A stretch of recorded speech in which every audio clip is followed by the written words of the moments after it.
Magandang araw po. Ito po ang aming DTF printer sa TIT Bacolod.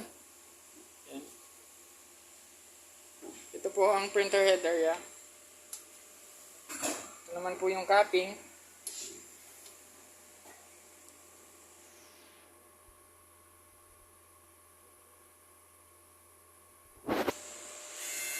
Head clean.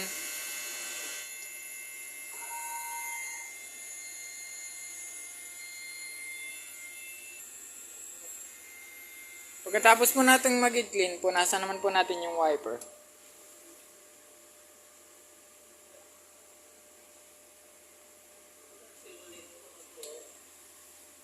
Nozzle check.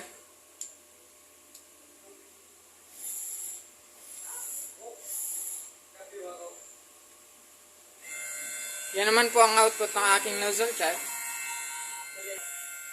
Yan naman po ang aking ink tank area. Tama lang po ang ink level nila. Ito naman po yung waste tank.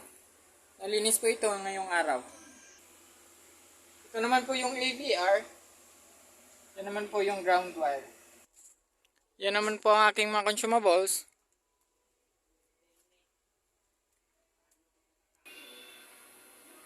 Yan naman po ang aking mga monitoring. Ito po yung sa consumables. Ito po yung sa daily production log.